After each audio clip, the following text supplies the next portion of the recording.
All right, what is going on, F Hunters? This is very tubular Tuesday. What do we got going on in the markets today? We do have a pretty good little gap up here, almost 0.2%, but that was kind of about where we are now. You can see we had a little bit of an uptick, a little bit of a downtick there all in the first hour, and then nice little run back up to the daily highs about 15 minutes ago. And we'll see what happens when we've been coming down from that high. The interesting thing about this little high that we had about 15 minutes ago is we barely took out this, initial high that we had this morning. Just barely. So we hit a high at about 10 o'clock Eastern time around 5:56:66, and then we hit a high about 15 minutes ago at 5:56:65. So, yeah. Oh, that's interesting. No, not 5:56:90. There we go. 5:56:90. So, took it out by about, what was that? 15 pennies? 1 penny. 1 penny. I'm sorry. The high was 5:56:89. And the high we just put in was 5:56:90. So, we took it out by 1 penny, and we've come down since then. If you take a look at the Qs, what was interesting here, we did have a little bit of a gap up. We're coming back down. Currently up about 0.25%. But what's kind of interesting, you notice we have lower highs, significantly lower highs, kind of over that time period where the SPY barely made a new high.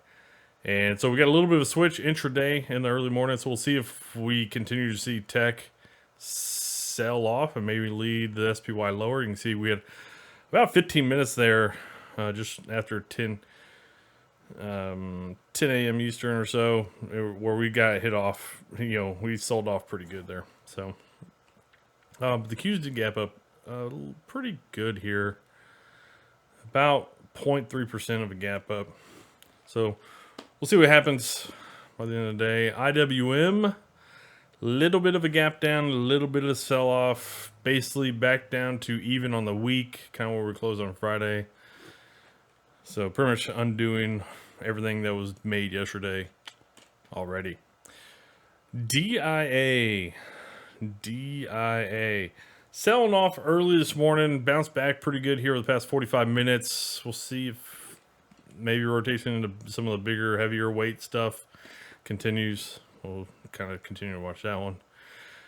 RSP, nice little sell down that we had here the first 45 minutes. Nice little bounce as well on the DI, kind of like the DIA. I didn't really notice that on the IWM as much. Yeah, but IWM didn't have it as much. So, okay. All right. The RSP, though, is barely negative on the week. And we'll see what happens there. Yeah, and you can see here on the RSP, when the SPY was making that run back up to the daily high, making a new high here over the past 15 minutes or so, you can see the RSP was running. So a lot of the other stocks, not the big 5 or 6, they were doing pretty good. You can see the SPY there making that run at the same time. You got a lot of flow there into the RSP, and the Qs didn't really do anything over that time period. So, yeah, we'll just see what happens by the end of the day. And I got one thing to show you here in a sec. It's crazy, kind of just where we are in the market, but we got 2 upper wicks here over the past 3 days of trading. Previous 3 days of trading.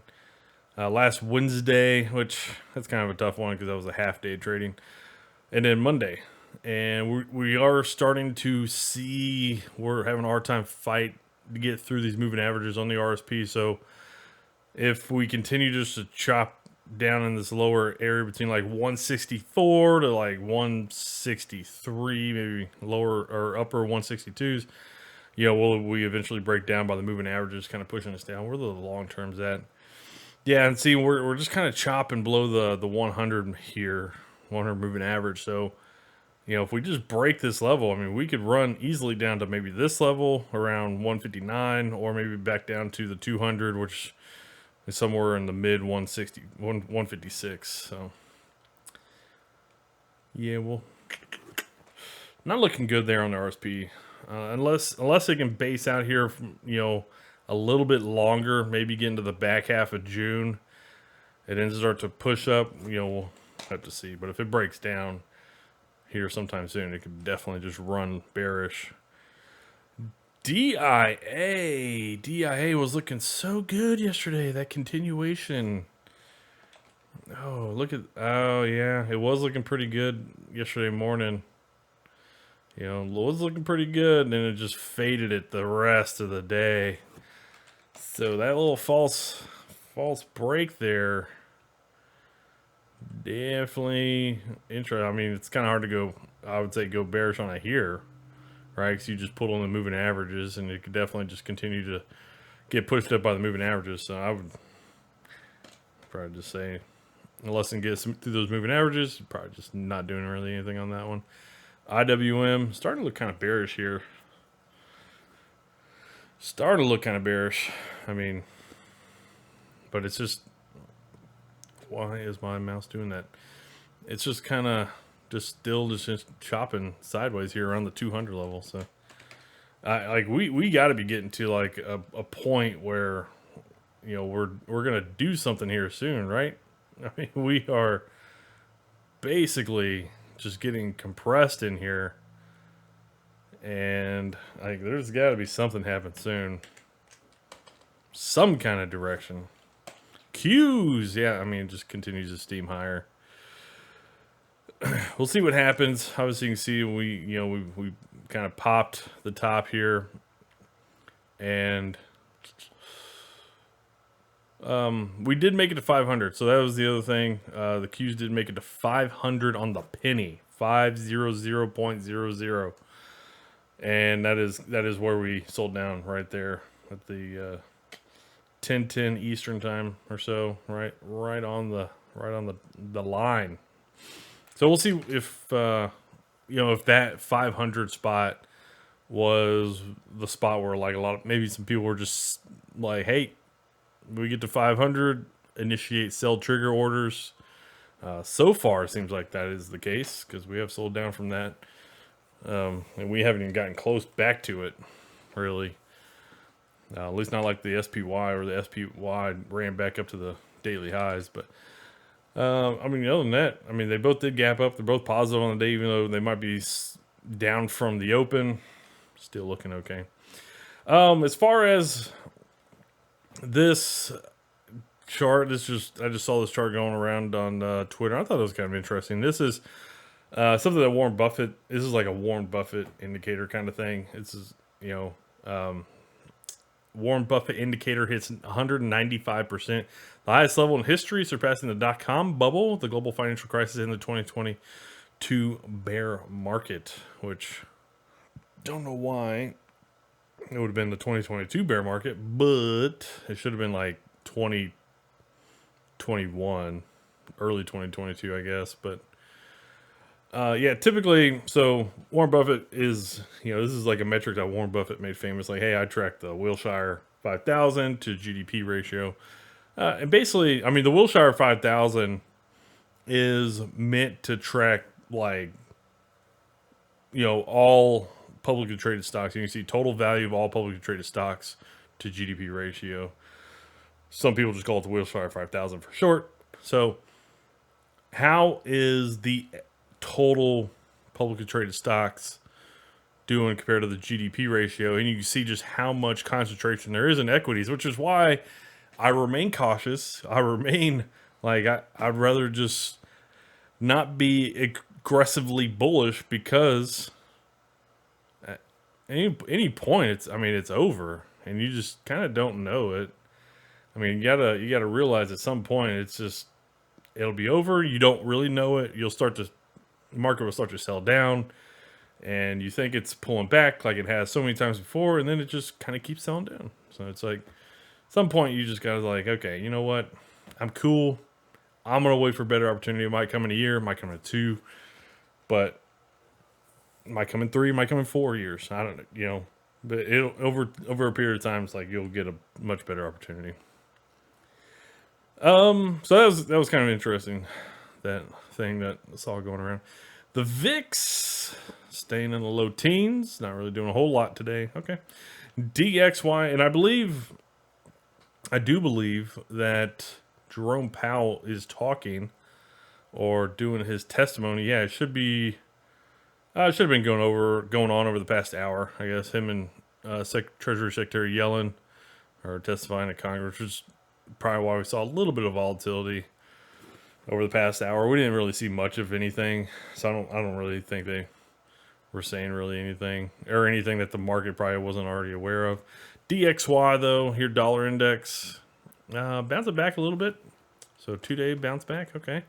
GLD pulling back into those moving averages. Okay, so I think if you're looking for this basing action, I want to see a sign that hey, we're gonna start to push up out of this basing action, and then I'm gonna snag it on the pullback. I think you're getting to that pullback starting to look kind of good right here. Yeah, I think it's starting to look pretty good there. 10-year yield starting to bounce a little bit today. Okay, it was around that 9. Not my 9 o'clock time, but 10 o'clock Eastern, which is when they were testifying. So I would, yeah, I mean, for how much it dropped off last week, we got to see if it gets back to these moving averages. 10 and 2 inversion bouncing back a little bit today, so it's definitely consolidating above the moving averages. So once the moving averages kind of get up here a little bit more, maybe tomorrow we'll see if they continue to support the 10 and 2 inversion, continuing to push higher. HYG bonds should be dropping off, right? Yields are up. Okay, HYG's up. LQD pulling down, and then the TLT, which the TLD did not bounce as much. And, there's a lot of different ways you can kind of look at many of these bonds just because they've been making so many different patterns here recently. But, I mean, you could have definitely some kind of inverted head and shoulders pattern here kind of forming out there on the TLT. I know if that happens, man, whew, that means we are going to be crushing lower. If we do head and shoulders right there, we're probably, I mean, none of these would probably hold down here. You're probably looking to come all the way back down to this like lower 80s area. I would say, actually, just eyeball testing here. Not even really eyeball testing, just kind of how this looks. Bonds are probably just in a downtrend. Not like a short term, but just like over the medium to longer term. They look like they are definitely in a downtrend.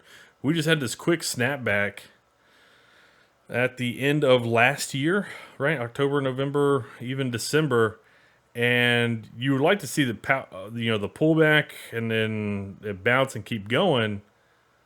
But we just keep kind of pulling back, right? And that was kind of like what we were just talking about on, the market tops, and it pulls back and it just keeps pulling back. And you think, okay, this is just a deeper pullback and we're going to bounce. And it just keeps pulling back and back and back. And then next thing you know, you're making new lows. But yeah, I just think this might be just in a downtrend because we're not getting that continuation of the bounce here. And that's a lot of that obviously has to do with yields. Yields are just they're not dropping. I think Brent's mentioned it before that he thinks yields will drop. I don't think yields will drop. And that's the glorious thing about the market. Everybody has an opinion. The only thing you can do is risk management. All right, let's take a look at what sector rotation is kind of doing. And that is kind of an important note. If you ever use a leveraged position of any kind, you always have to have risk management. Do not let a leveraged position destroy you or your life. All right. Sector rotation on the day. Outperformers, discretionaries, financials, utilities, and communications. Okay. And then tech, you can see, was actually doing pretty good. They are now underperforming. Underperformers, staples, healthcare, tech, energies, industrials, real estate, materials.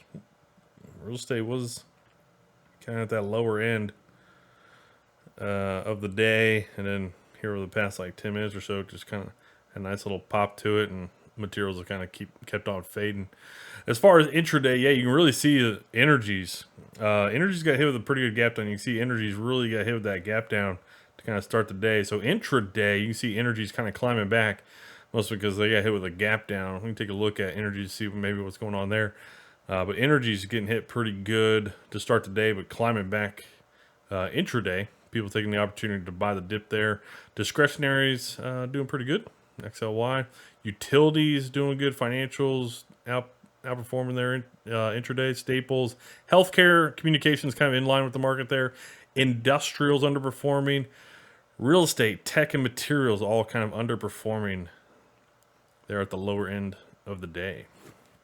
All right, take a look at the energy commodities real quick. See if we can spot why energy stocks got hit this morning. And yeah, for the most part, it looks like they did get hit this morning, but they've been climbing back. You can see the energy commodity prices have been climbing back, especially over the past hour. Been bouncing back kind of nicely there. So gasoline's actually looking pretty good today, up 0.8%, looking pretty solid. And heating oil currently down about 0.25% on the day, not really doing a whole lot, but probably got that bounce over the past hour. Yeah, looking pretty solid there. So those energies getting a bounce back here over the past hour or so.